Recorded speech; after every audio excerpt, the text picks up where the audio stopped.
Welcome to Cougar TV. And please stand up for the Pledge of Allegiance.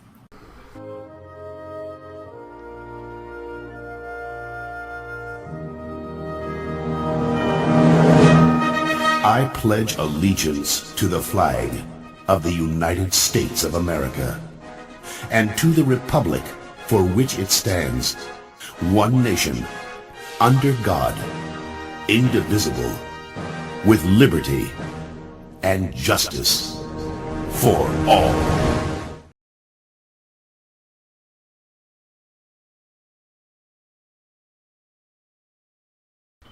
Attention 8th graders.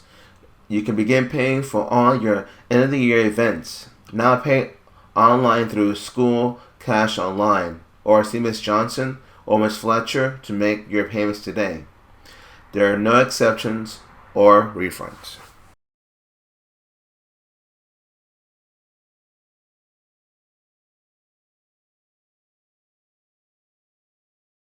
Rapids Water Park brings the thrills. All new right now, cool boogie board action on the new Flow Rider. Rapids, the biggest, coolest, wettest water park in South Florida, with 35 exciting rides, slides, and more on 35 acres of big fun. When your family wants the best day of action-packed fun you'll ever have, it's Rapids Water Park, the Thrill Park. It's spring break and we're open every day. Be one of the first to surf the new Flow Rider. Go for the gold with Rapids' new Gold Season Pass. Huge benefits and value. RapidsWaterPark.com.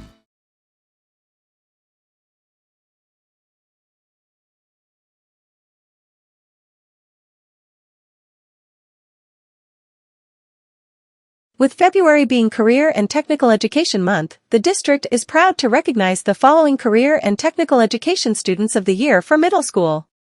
Career and Technical Education Month is a great time to tell the stories of leadership and excellence from classrooms across the country and raise awareness of the important role that career and technical education has in readying our students for economic success and workforce competitiveness. Johanna Bonanni in Congress Middle School CTE Student of the Year. All of our CTE students tonight represent the great accomplishments happening in the career and technical education programs and academies across the district. Attention Cougars, good morning. It's another great day here at Congress Middle School, where we will practice pause each and every day. P, positive attitude towards learning. A, we will show active participation in all classes. W, we are willing to work together. And S, successful we will be. And as always, go Cougars. Let's have a great day here at Congress Middle School. Hello guys, and this is the link for the Black History Month form.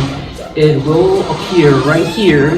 So it will appear, okay, and just click on it, take the form.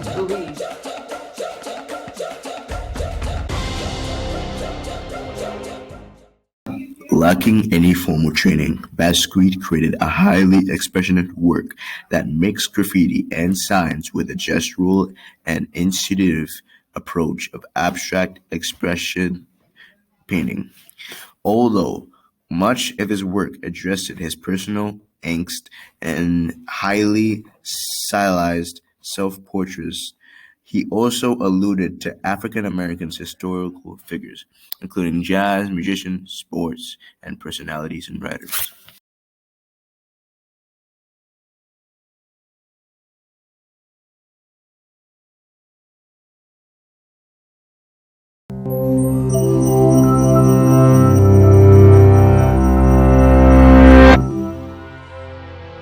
A sky blue canvas ripped open by an enormous skull. Teeth bared through visceral slashes of oil and spray paint. In 2017, this untitled artwork was auctioned off for over $110 million. But it's not the work of some old master. These strokes of genius belong to 21-year-old Black Brooklynite Jean-Michel Basquiat, one of America's most charismatic painters and currently its highest sold. Born in 1960 to a Haitian father and a Puerto Rican mother, Basquiat spent his childhood making art and mischief in Boerum Hill. While he never attended art school, he learned by wandering through New York galleries and listening to the music his father played at home. He drew inspiration from unexpected places scribbling his own versions of cartoons, comic books, and biblical scenes on scrap paper from his father's office. But it was a medical encyclopedia that arguably exerted the most powerful influence on Basquiat. When young Jean-Michel was hit by a car, his mother brought a copy of Gray's Anatomy to his hospital bed. It ignited a lifelong fascination with anatomy that manifested in the skulls, sinew, and guts of his later work, which frequently explores both the power and vulnerability of marginalized bodies. By 17, he launched his first foray into the art world with his friend Al Diaz. They spray-painted cryptic statements and symbols all over Lower Manhattan, signed with the mysterious moniker Samo. These humorous, profound, and rebellious declarations were strategically scattered throughout Soho's art scene. And after revealing himself as the artist, Basquiat leveraged Samo's success to enter the scene himself, selling postcards, playing clubs with his avant-garde band, and boldly seeking out his heroes. By 21, he turned to painting full-time. His process was a sort of calculated improvisation. Like beat writers who composed their work by shredding and reassembling scraps of writing, Basquiat used similar cut-up techniques to remix his materials. When he couldn't afford canvases, he fashioned them out of discarded wood he found on the street. He used oil stick, crayons, spray paint, and pencil, and pulled quotes from the menus, comic books, and textbooks he kept open on the studio floor. He kept these sources open on his studio floor, often working on multiple projects at once, pulling in splintered anatomy, reimagined historical scenes, and skulls transplanted from classical still lives. Basquiat repurposed both present-day experiences and art history into an inventive visual language. He worked as if inserting himself into the legacy of artists he borrowed from, producing collages that were just as much in conversation with art history as they were with each other. For instance, Toussaint Louverture versus Savonarola and Undiscovered Genius of the Mississippi Delta offer two distinct visions of Basquiat's historical and contemporary concerns, but they echo each other in the details, such as the reappearing head that also resurfaces in PPCD. All these pieces form a network that offers physical evidence of Basquiat's restless and prolific mind. These chaotic canvases won rapid acclaim and attention, but despite his increasingly mainstream audience, Basquiat insisted on depicting challenging themes of identity and oppression. Marginalized figures take center stage, such as prisoners, cooks, and janitors.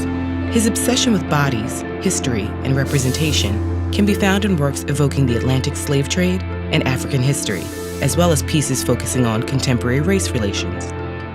In less than a decade, Basquiat made thousands of paintings and drawings, along with sculpture, fragments of poetry, and music.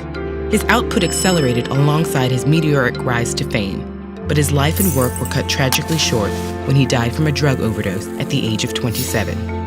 After his death, Basquiat's work only increased in value, but the energy and flair of his pieces have impacted much more than their financial worth. Today, his influence swirls around us in music, poetry, fashion, and film, and his art retains the power to shock, inspire, and get under our skin. If you want to keep exploring the world of art and artists, check out this playlist.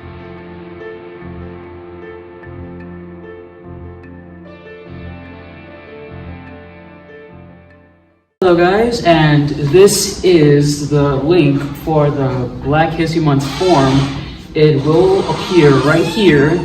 So it will appear, okay, and just click on it, take the form, it'll be easy. Wonder.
Purchase your tracks today.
Purchase your tracks today.